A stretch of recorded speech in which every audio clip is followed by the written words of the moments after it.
hope all of you are doing good. Welcome to Forensic Diaries featured by the Forensic Times. I'm Dr. Anuja and I'm going to be your host for today's podcast.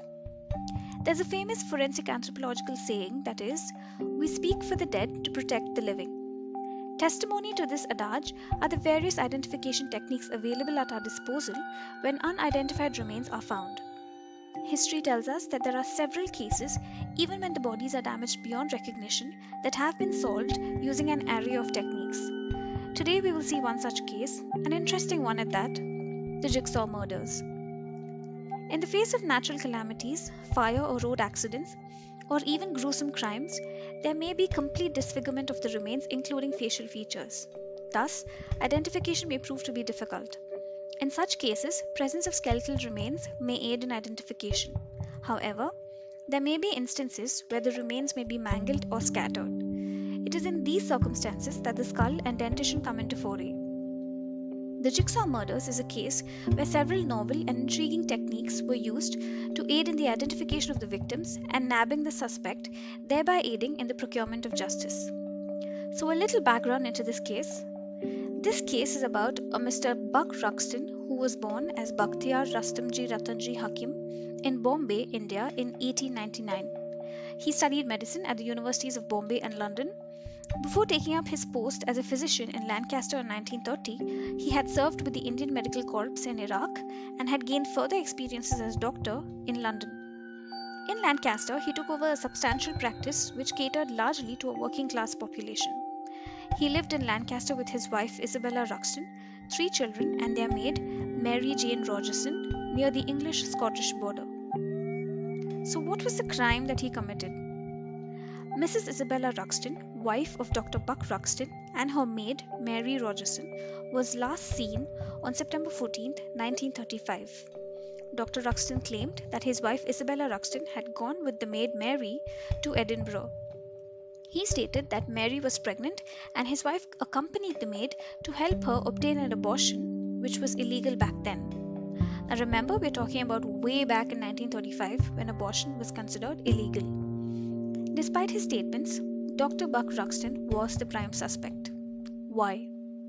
This was because prior to the disappearance of his wife and the maid, Dr. Ruxton had openly accused his wife of infidelity and threatened her with violence. When first interviewed by the police, he had a gash, which is nothing but a long, deep cut on his hand, and his statements about his wife's and nursemaid's whereabouts were inconsistent. While he claimed that they had been to Edinburgh, his wife's clothing was still in the house and the car that she used was parked outside. Although the discrepancies were apparent, without the presence of dead bodies, it was impossible to make any claims. On 29 September 1935, a passerby discovered some remains wrapped in a newspaper under a bridge in Scotland. Portions of the victims' bodies were bundled together in bags under the bridge at Moffat, England, near the Scottish border. Other parts, including the heads, were strewn about the banks of the creeks and adjacent areas. A team of forensic experts was assembled. It was evident that the perpetrator had worked hard to render the bodies unidentifiable. Since the body parts of the 2 victims were jumbled and had to be reassembled, newspapers called the case the Jigsaw murders. The painstaking reconstruction of the bodies was performed by forensic anthropologist John Glaister Jr. and anatomist James Cooper Brash. Upon doing so, it was noticed that the tips of the fingers of one of the victims were cut off to prevent fingerprint identification. The skill with which the bodies were mutilated led the police to hypothesize that the murderer had anatomical training and knew how to use a scalpel.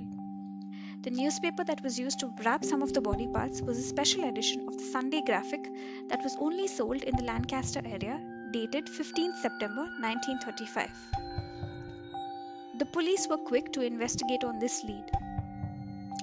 This case used several novel techniques, of which a pioneering technique of photographic superimposition was done. This was one of the key evidences that led to Dr. Ruxton's conviction and execution. In this case, the skulls of the 2 victims were compared with multiple existing portraits to confirm the identifications. So basically, the investigators photographed both the skulls in the same orientation as an existing photograph of Mrs. Ruxton. Then they laid a photo-transparency of this skull over the photograph to establish that the skull was Mrs. Ruxton's. During the investigation, various maggot specimens were collected from the remains and sent to a laboratory at the University of Edinburgh. It was there that specialist Dr. Mearns identified the species as Calliphora vicina, more commonly known as blowflies. By examining the maggots, it was established that they were somewhere between 12 and 14 days old, thus giving the minimum time for which the remains had been left near the stream. This window of time matched with that of Isabella and Mary's disappearance. This technique of using maggots to determine the time of death is a part of forensic entomology, entomology meaning study of insects. With the timeline being narrowed down, investigators were able to gain access to the Ruxton home where traces of blood and human tissue were found in the bathroom. From the skull sutures on both the bodies, Glaister and Smith were able to determine that one of the bodies was that of a woman aged approximately between 35 and 45 years, and the second body was that of a woman aged approximately between 18 and 25 years. In reference to the cause of death, the older woman had 5 stab wounds to the chest, several broken bones, and numerous bruises. In addition, her lungs were remarkably congested and her hyoid bone had been broken, indicating that she had been strangled before the other injuries had been inflicted. The limbs and head of the second victim bore signs of excessive blunt force trauma, indicating that she had been extensively bludgeoned with an unknown instrument. Professors Glaister, Brash, and Smith further concluded that the mutilation of the 2 bodies would have taken approximately 8 hours to complete, and that the 2 bodies had been drained of both blood and viscera at the time of their dismemberment. Professor James Cooper Brash constructed replica models of the 2 victims' left feet in a flexible gelatin glycerin mixture, and this was placed in the shoes the women had worn when they were alive. The replica foot of the first victim recovered precisely fitted shoes worn by Isabella Ruxton, and that of the second victim fitted shoes worn by Mary Jane Rogerson. All of these evidences played a crucial role in putting Dr. Buck Ruxton in the dock. Dr. Ruxton's trial, which took place in March 1936, lasted for 11 days. He maintained his innocence throughout the trial. The evidence pointed otherwise, and hence he was found guilty and sentenced to be hanged to death. He was hanged at Strangeways Prison, Manchester, on the morning of 12th May 1936. The success of the methods used in the Ruxton case was widely reported in the press. This led to increased public and professional trust in the capabilities of forensic science. Having seen the crime, let's now look into what actually happened on the day of the murder.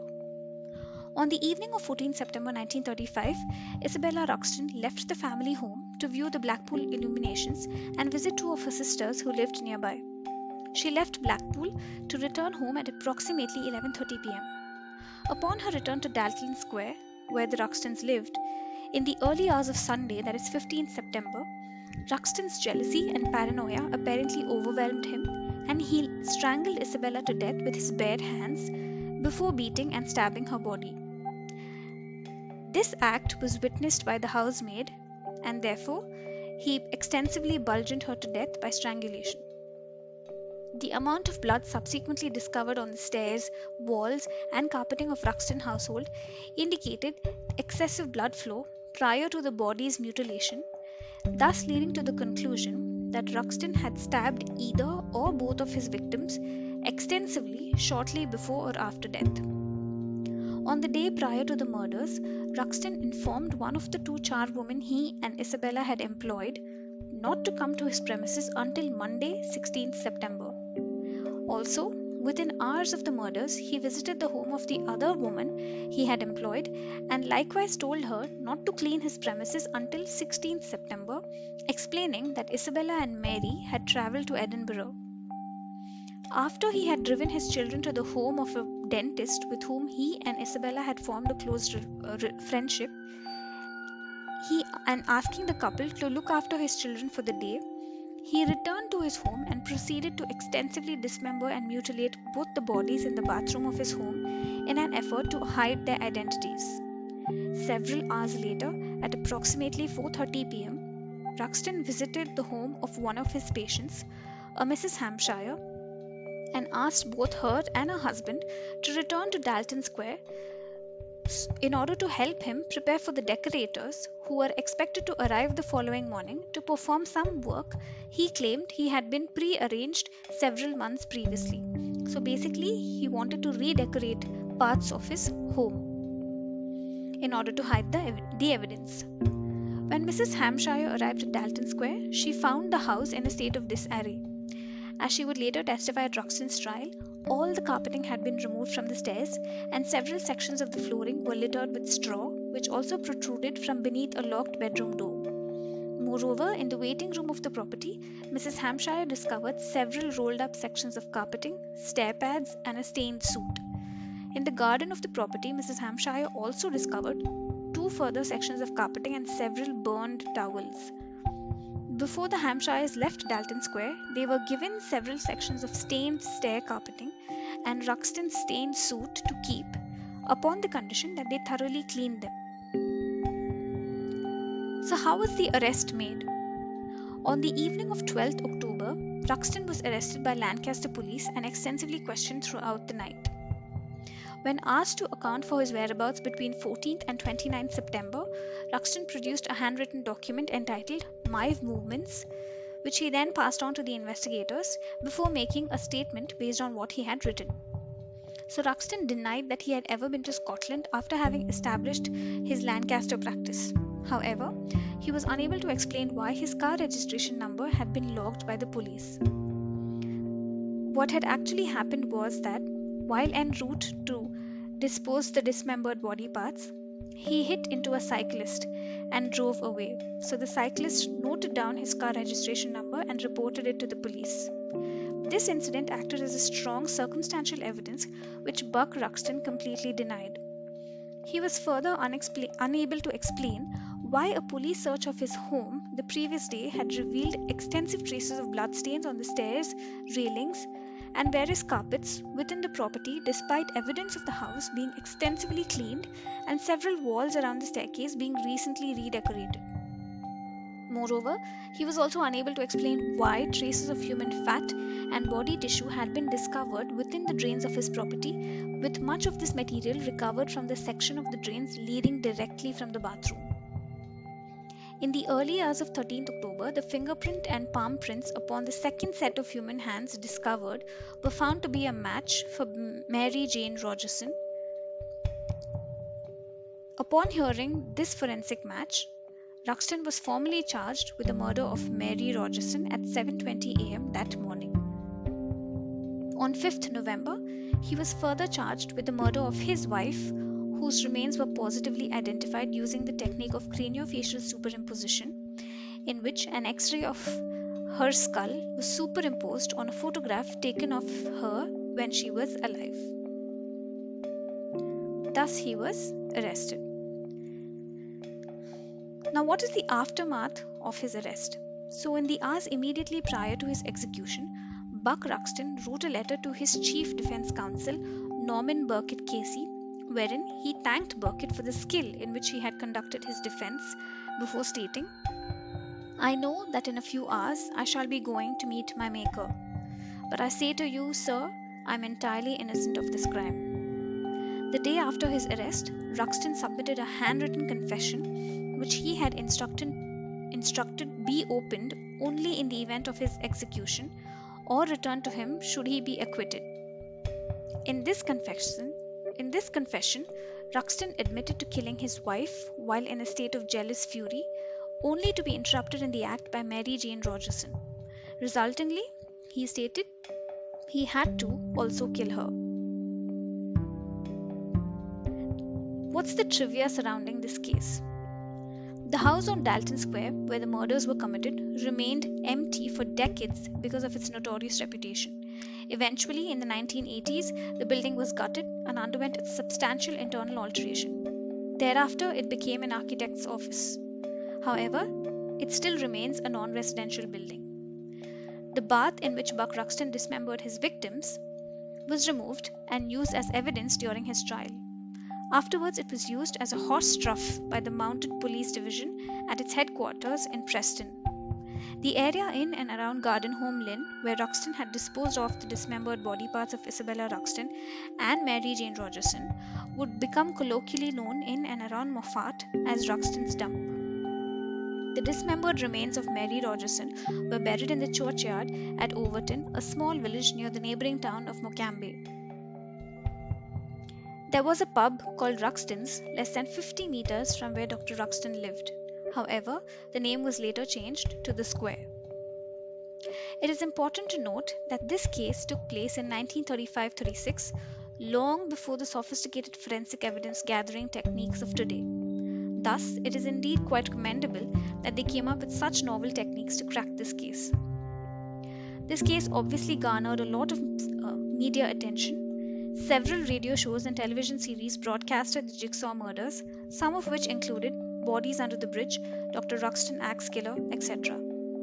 BBC dedicated an entire episode to the Jigsaw murders in their series Catching History's Criminals.